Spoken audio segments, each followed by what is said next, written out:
ವಾಹ್, ಯಾಕೆ ಈಗ ಬಂತ ಸ್ವಾದ? ಖಂಡಿತ ಈಗ ಬಂತು ಅಸಲಿ ಸ್ವಾದ. MDH chunky chaat masala life ಅಲ್ಲಿ ಅಸಲಿ ಸ್ವಾದ ತರುತ್ತೆ. ಅಸಲಿ ಮಸಾಲ MDH. ಧರ್ಮಸ್ಥಳದಲ್ಲಿ ಶವಶೋಧದ ಪ್ರಕರಣಕ್ಕೆ ಸಂಬಂಧಿಸಿದಂತೆ 12ನೇ ವಿಡಿಯೋದಲ್ಲಿ ಸೌಜನ್ಯ ಬಗ್ಗೆ ಬಾಯ್ಬಿಟ್ಟ ಚಿನ್ನಯ್ಯ. ಅಂದು ಚಿನ್ನಯ್ಯ ಹೇಳಿದ್ದೆಲ್ಲ ಸತ್ಯ ಎಂದ ಜಯಂತ್. ಚಿನ್ನಯ್ಯ ಖಾತೆಗೆ 3 ಲಕ್ಷ ಹಣ ವರ್ಗಾವಣೆ, ಸುಧಾಮೂರ್ತಿಗೂ ಸೈಬರ್ ವಂಚಕರ ಕಾಟ. ಇದೆಲ್ಲವನ್ನೇ ನೋಡೋಣ ಸಮಗ್ರ ನ್ಯೂಸ್ ಟಾಪ್ 9ನಲ್ಲಿ. ಧರ್ಮಸ್ಥಳ ಶವಶೋಧ ಪ್ರಕರಣದಲ್ಲಿ ದೂರುದಾರನಾಗಿದ್ದ ಚಿನ್ನಯ್ಯ ಆರೋಪಿಯಾಗಿ ಬದಲಾಗಿದ್ದೇ ಆಗಿದ್ದು SIT ಎದುರು ನನ್ನದೇನೋ ತಪ್ಪಿಲ್ಲ, ಹೇಳಿಕೊಟ್ಟಂತೆ ಹೇಳಿದ್ದೆ ಅಂತ ಹೇಳಿದ್ದಾನೆ. ಇದರ ಬೆನ್ನಲ್ಲೇ ಈಗ 2 ವರ್ಷದ ಹಿಂದೆ ಚಿನ್ನಯ್ಯ ಆಡಿರುವ ಮಾತುಗಳೆಲ್ಲ ಬಯಲಾಗ್ತಿದೆ. ಮಹೇಶ್ ಶೆಟ್ಟಿ ತಿಮರೋಡಿಯನ್ನ ಭೇಟಿಯಾಗಿ ಚಿನ್ನಯ್ಯ ಏನೆಲ್ಲ ವಿಷಯಗಳನ್ನ ಹೇಳಿದ್ನೋ ಅದೆಲ್ಲವೂ ಈಗ ಸರಣಿ ರೂಪದಲ್ಲಿ ರಿಲೀಸ್ ಆಗ್ತಿದೆ. ನಿನ್ನೆ ಹೊರಬಿದ್ದಿರುವ 12ನೇ ವಿಡಿಯೋದಲ್ಲಿ ಸೌಜನ್ಯ ವಿಚಾರವನ್ನ ಪ್ರಸ್ತಾಪಿಸಿದ್ದಾನೆ.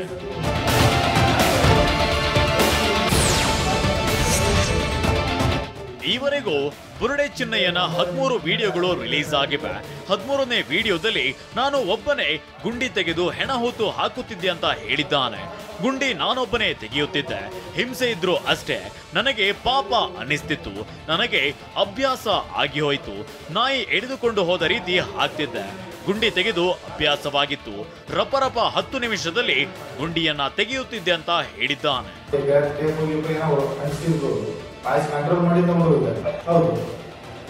ಈ ಕಡೆನೂ ಕಾಡಿದೆ, ಈ ಬಟ್ಟೆದ್ದು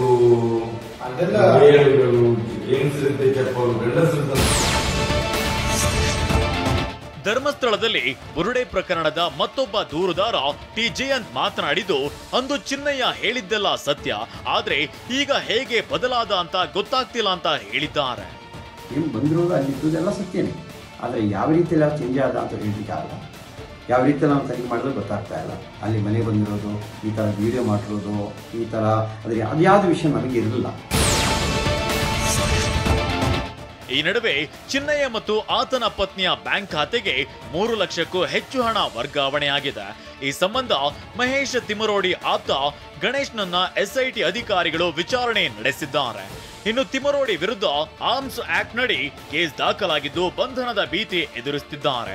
ನಿರೀಕ್ಷಣಾ ಜಾಮೀನು ಕೋರಿ ಕೋರ್ಟ್ಗೆ ಅರ್ಜಿ ಸಲ್ಲಿಸಿದ್ದಾರೆ. ಕೋಟಾ ನೋಟು ಚಲಾವಣೆ ಪ್ರಕರಣಕ್ಕೆ ಸಂಬಂಧಿಸಿದಂತೆ 30 ವರ್ಷದ ಬಳಿಕ ಆರೋಪಿಗಳು ಅಂಧರಾಗಿದ್ದಾರೆ. ಬೆಳಗಾವಿಯ ಕ್ಯಾಂಪ್ ಠಾಣೆ ಪೊಲೀಸರು ತಮಿಳುನಾಡು ಮೂಲದ ರವಿ ನಾಡರ್, ಪಾಂಡಿ ನಾಡರ್ ಹಾಗೂ ಮಹೇಂದ್ರನ್ ನಾಡರ್ನನ್ನ ಬಂಧಿಸಿದ್ದಾರೆ. 1994-95ರಲ್ಲಿ ಕೋಟಾ ನೋಟು ಪ್ರಕರಣ ದಾಖಲಾಗ್ತಿದ್ದಂತೆ ಆರೋಪಿಗಳು ಪರಾರಿಯಾಗಿದ್ರು. ತಮಿಳುನಾಡಿನಲ್ಲಿ 3ರನ್ನ ಬಂಧಿಸಿ ಜೈಲಿಗಟ್ಟಿದ್ದಾರೆ. ನಮ್ಮ ಮೆಟ್ರೋ ಹಳದಿ ಮಾರ್ಗದಲ್ಲಿ ರೈಲು ಸಂಚಾರ ಪುನಾರಂಭಗೊಂಡಿದೆ. RV ರಸ್ತೆ ನಿಲ್ದಾಣದಲ್ಲಿ ನಿನ್ನೆ ತಾಂತ್ರಿಕ ಸಮಸ್ಯೆ ಕಾಣಿಸಿಕೊಂಡಿತ್ತು. ಸುಮಾರು 2 ಗಂಟೆಗಳ ಕಾಲ ಹಳದಿ ಮಾರ್ಗದಲ್ಲಿ ಸಂಚಾರ ಇರಲಿಲ್ಲ. ತಾಂತ್ರಿಕ ಸಮಸ್ಯೆ ಬಗೆಹರಿಸಿದ ಹಿನ್ನೆಲೆಯಲ್ಲಿ ಸಂಚಾರ ಪುನಾರಂಭಗೊಂಡಿದೆ. ಬೂದಿಕೋಟೆ ಪ್ರಾಥಮಿಕ ಆರೋಗ್ಯ ಕೇಂದ್ರಕ್ಕೆ ಬೀಗ ಹಾಕಲಾಗಿದೆ. ಕೋಲಾರ ಜಿಲ್ಲೆ ಬಂಗಾರಪೇಟೆ ತಾಲೂಕಿನ ಬೂದಿಕೋಟೆ BHCಗೆ ರೋಗಿಗಳು ಬಂದು ಚಿಕಿತ್ಸೆ ಸಿಗದೆ ವಾಪಸ್ ಹೋಗ್ತಿದ್ದಾರೆ. ಇತ್ತೀಚೆಗೆ ನರ್ಸ್ ಕಲಾವತಿ, ವಾಹಿದ್ ಪಾಷಾ ನಡುವೆ ಜಗಳವಾಗಿತ್ತು. ಕಲಾವತಿ ಕರ್ತವ್ಯಕ್ಕೆ ಬಾರದೆ BHCಗೆ ಬೀಗ ಹಾಕಿ ತೆರಳಿದ್ದಾಳೆ.